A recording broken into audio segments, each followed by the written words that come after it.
title, Come On Man, I mentioned it's a lighthearted look at the season. Some of the plays, though, aren't technically lighthearted per se. Some of them are actually kind of astonishing to me. This first clip is one of those. It's not so funny, but it's one that I wanted to highlight. I know he's not here right now, but Harris Moss, all 5'1", 110 pounds, which I think is being generous of them, put on one of the best hits of the season on this play. And it just goes to prove to me, and hopefully to you, that it's not the size of the warrior in the fight, it's the size of the fight in the warrior. So take a look at this from the JV game against Rockingham County.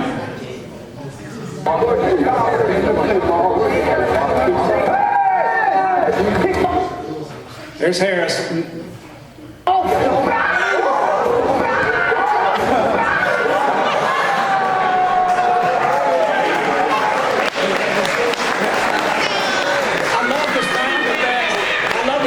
One of those was me going, ooh, and I don't know who it was making the higher pitch noise, but everybody was pretty, look at the height differential there with Harris and the Rockingham County guy. So for the Rockingham County guy, you know, all I can say is, come on, man. The next play is a little funnier, I think. It wasn't funny at the time, but let me set the stage for you. This is probably the biggest game of the regular season against Eastern Alamance at home. Overflowing crowd, even though the game, I think, was changed the date because of the rain. Opening kickoff, the place is absolutely lit with as far as excitement and electricity.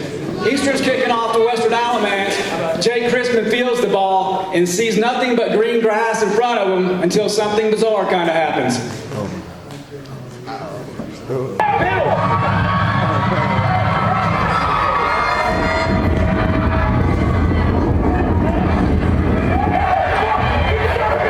So here we are. Cody Wilkerson's coming out to make a block.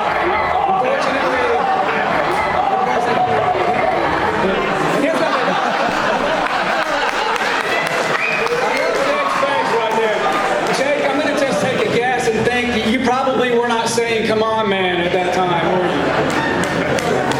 But to Cody, we have to say, you know, "Come on, man." Okay, I'm going to jump back to Williams. Actually, a JV game for a minute. This is against Williams at Williams, and this is one of those plays. This one truly is the one that just makes you scratch your head a little bit when you think about really what this guy was trying to do for the Bulldogs. Set the stage. We are punting to Williams.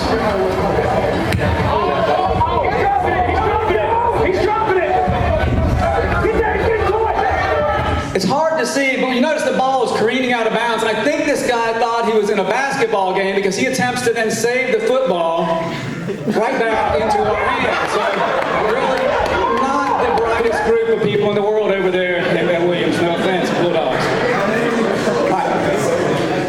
One of the themes of tonight's video, is you're going to see it a few times tonight, is I'm just going to call it compare and contrast. So basically we're going to compare one situation to another, one person to another, and see how things are different from time to time. This first one involves Kavion. Everybody knows Kavion. Where's Big Daddy Kev at? Stand up, Big Daddy Kev. All right, you don't have to stand up. Big Daddy Kev, before the games, was a source of emotion and excitement and energy. Let me show you Big Daddy Kev before the games.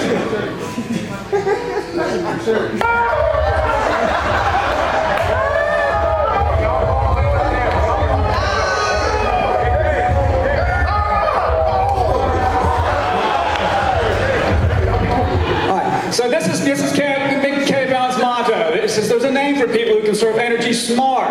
Because the reason why Kayvon had so much energy before the game is because he didn't burn it up on Thursday night. Now you guys may not know this. On Thursday night, a lot of times you have varsity players on the sidelines and they have to be the ball boys.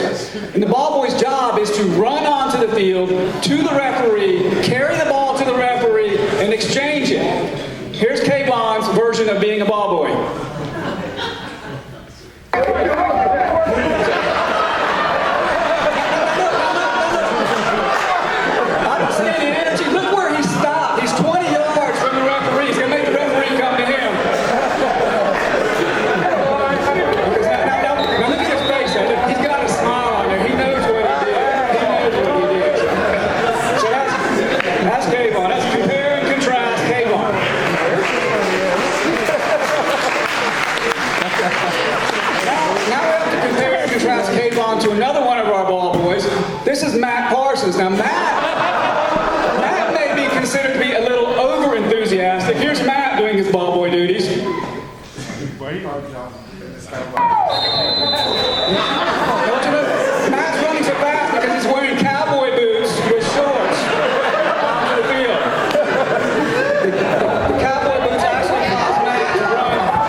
down to Spartanburg to the Shrine Bowl to see Darius play. Great job, tying touchdown catch. Had a great time.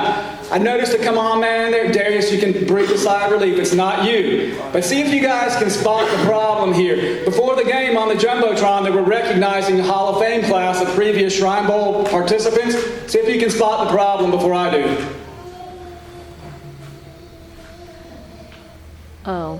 Oh, it's hard to see actually, the way the screen's broken up. Yeah. Anybody see it? Yeah, spelled Charlotte wrong.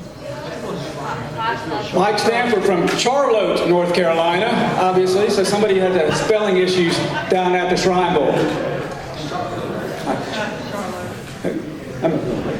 Coach Schnupper mentioned earlier about a great coaching staff that he has, and he's the head of it, he's part of it himself. And I think it's great that our players tend to emulate our coaches. I mean, they're role models, they have great attitude, work ethic, and morals. And sometimes it even goes, those are like intangible things. Sometimes the players emulate the coaches with tangible things, such as these two. It's Michener and Mini Michener, as you can see from the front and the back. So Perry, while you're lacking the facial hair of Coach Michener, you do have the Pippi Longstocking looks going along there and on the backside. Now, our coaching staff is extremely close, which is one of the reasons they work so well together. As you can see here with our two coordinators, Coach Hambright and Coach Jones, obviously get along very well. They're a good synergy on the field. Sometimes I do worry that they are perhaps a little too close, as you can tell right here. So I'm glad neither of your wives are here, because I think Valentine's Day may be a little short for them since you're going to share it with each other. Coming up next is another compare and contrast. We're going to compare and contrast coaching styles. We have some coaches that are very verbal in nature, and you're going to see one right here. And I wish, oh gosh, the clips I got are very tame. I wish I had gotten some of the more wild clips, but these are very tame. But this is an example of a vocal coach.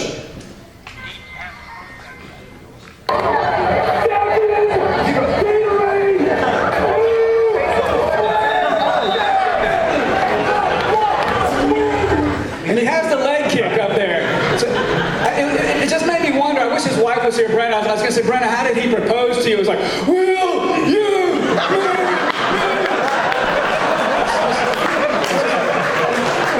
Coach Jones is probably our hardest working coach as far as physical activity on the sidelines. And the first game, one of the years games this year, was at Southern Alamance. If you guys remember, it was like 95 degrees at kickoff. And Coach Jones worked up a sweat that was rather unsightly. That, I'm just going to show it, Coach Jones. I'm sorry. There we go. Or was that a honeymoon photo? I don't know. I couldn't tell. Okay, so back to the compare and contrasting. Coach Jones is our verbal coach. Now we also have some coaches who are what I would call nonverbal communicators. And here's Coach Reinheimer and Coach Kaiser. Now, I caught this. I really have no clue what was going on, but I thought it was interesting. Just watch. You don't have to listen because nothing's happening. You can't hear it. But watch. See if you can figure out what language they're speaking. I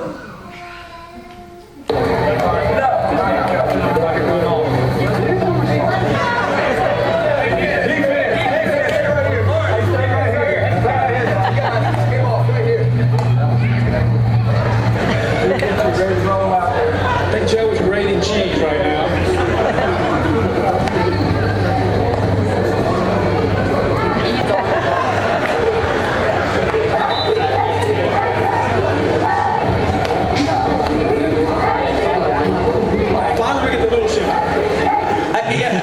I have no idea what that was all about. The cheese grate, I got the grating of the cheese. Perhaps they were doing cooking class.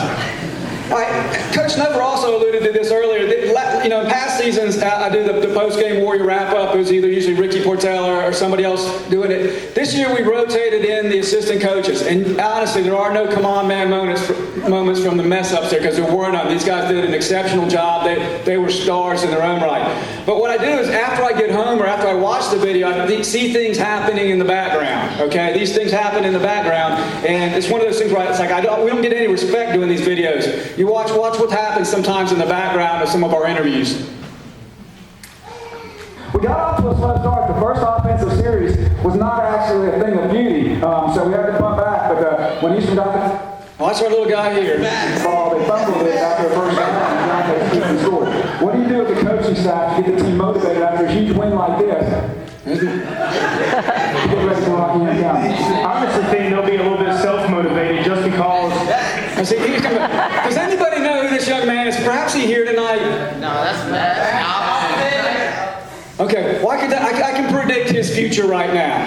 I don't know how old he is, but I'm going to say in a few years he's going to be playing for the Warriors, then he's going to college, and he is going to return as a Warrior coach. And I'm going to prove it, and just right now, he will return as a Warrior coach. Coming in here, shut out, put up. Not talking about offense for a minute. One thing that stood out to me, and see, here's his future. right after Darius caught that pass from Jake. By the way, I didn't. So whoever that person is the next Bo Jordan, okay? And it doesn't stop with young people or coaches. It actually is even to our former players that are still in college. There's Bo Jordan running behind us like a crazy man. Just 100% confident. Here comes Hunter Lamb. Remember Hunter? Hunter's going to seize the opportunity to groom himself, and at least he's agreeable. He agrees with everything we say. Watch. It's definitely good enough to win 16. In your shoes, you have a wealth of talent. When I go back to my previous story, when Jake threw that ball, kind of a lob pass to Darius, he went up and grabbed it. One of the chain guys from Rocky Hill County made a comment. He said that's D1 talent going against high school talent. You agree with that? I would definitely agree with that. Yeah, it's special. It's fun to watch. I'm just trying to enjoy it as long as we can. Okay. So Hunter Lance learned two things. He learns how to groom that giant beard and also to nod with us in agreement. But the last thing we were talking about in that clip was D1 talent. And Mr. D1 talent is here in the room with us tonight, Darius Penix. Darius is probably the only player that I know of so far that has made Come On Man all 4 years of his career here at Western. He's a wealth of talent and a wealth of cut-up, if you will. Let's start with the talent, because this is a Come On Man moment again against our arch nemesis, the Bulldogs. I love showing plays like this.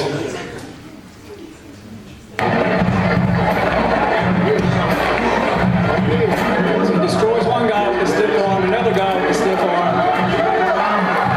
And then we get this. And the best part is after that guy got trucked, he wants to get up and talk about it, you know?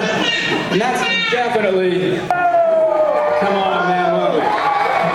Now, I have to ask myself about Darius's talent. Why does he have so much talent? And I think it's honestly because Darius gets special treatment. Darius doesn't want to hear this, but he does. And you'll see that it comes in a variety of forms. First of all, Darius and Trayvon, they both get to wear grills, so that's a little bit special. Darius also gets a lot of rest that normal people don't get. He, while other people are practicing, he's sacked out with his little sister there. And my best part is Darius is the only player I've ever seen that is allowed to have a sideline pet. He has a pet on the sideline. His pet name that he likes to rub him under the chin is Winley.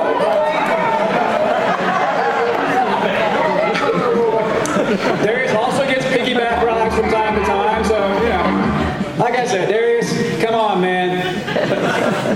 Where does Darius get his cut-up moments from? It's hereditary, I think, because this lady, she's not here. Where's Liz tonight? Oh, Liz is working, but he gets it from his mother. So that's it.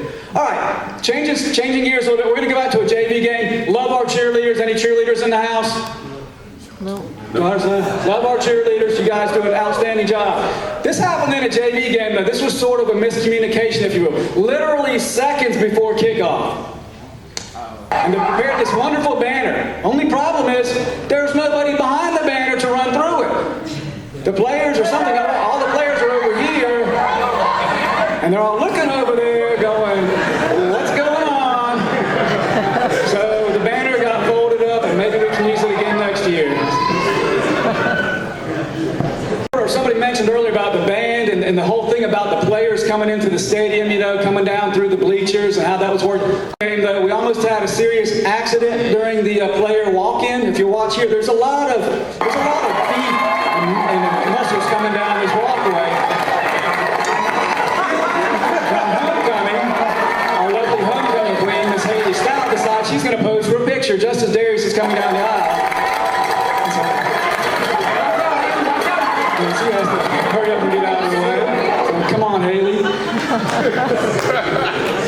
All right. Here's another compare and contrast. This is just a comparison and contrast. We're going to see one scenario, then we'll look at another one. Let me set the stage for the first scenario.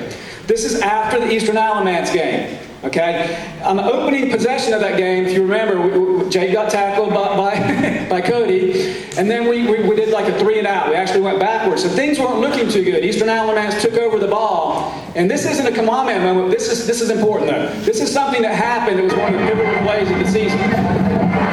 Hard to see across the field. Eastern catches the ball, fumbles it. Keontae Analyst picks it up and rumbles about 30 yards for a touchdown.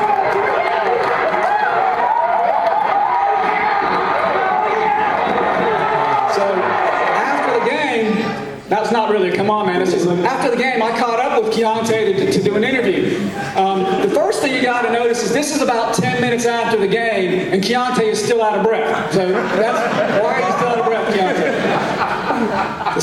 The reason really is, if you look over behind my left arm, you'll see a piece of yellow on the ground. Keontae and some others had just finished tearing up an Eastern Alamance shirt. So that was why he's out of breath. But watch Keontae during the interview. Worth a darn. They got the ball for a good ball. You turn the game and set the tone of the game, this quickly scored. Can you describe that play? What happened? At first. Look at them eyes. Look at them eyes.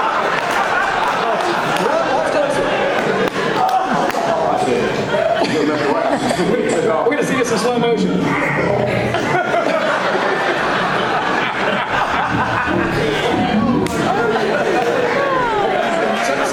So that's one style of interview where you've got somebody that's very animated, just wants to talk and show you a lot of emotion. On the other hand, compare and contrast, our senior, Jacob Christopher, our kicker. On senior night, during player introductions, I basically hand the microphone to every senior and say, tell me whatever's on your mind. Usually it's thank you to my parents, my coaches, whatever. Jacob had a little more difficulty than the Keontae coming up with the words. What do we say? Make sure your microphone's on.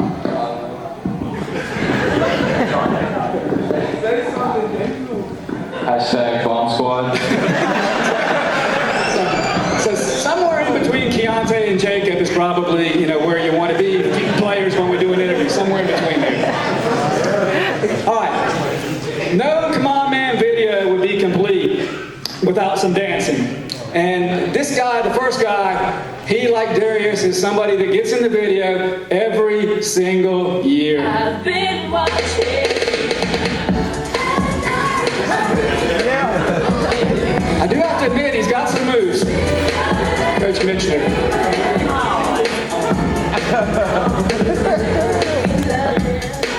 So now, I think perhaps Coach Snuffer decided it was his turn to dance this year. So he tried to break out at spring practice or summer practice.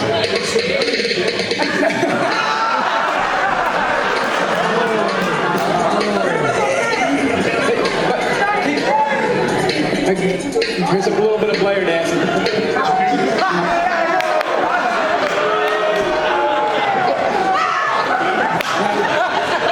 Now give Coach Snuffer a break. That was dance attempt number 1. He's going to have a few more attempts coming up. And you just see he makes progress. Here's Coach Snuffer practicing with Coach Jordan on the sidelines. Coach Jordan's teaching him how to do what's that called? So Coach Jordan teaching Coach Snuffer, and Coach Snuffer finally takes it to heart at his daughter's wedding. You have to watch the famous daughter and daddy dance. Ladies and gentlemen, here's Joey Baker.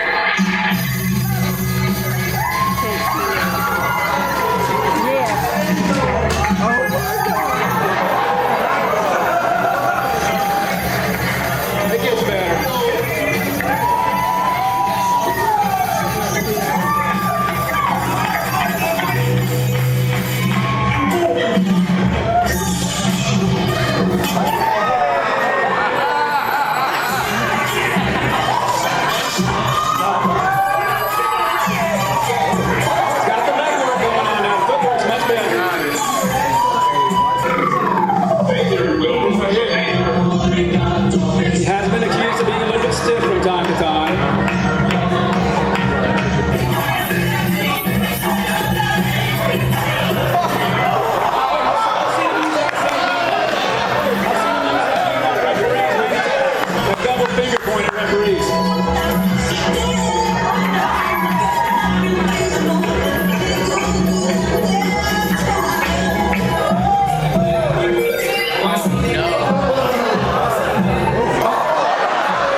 to show some players dancing. I had a lot to choose from, to be honest with you, to try and keep in a reasonable amount of time. I fixated on two guys here to see who was going to win the contest this year. If you remember, J.J. Webb won it last year with a wonderful rendition of Journey.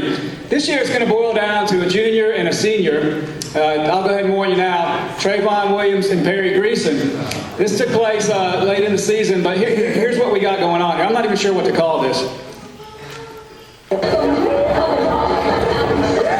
Here's Trayvon.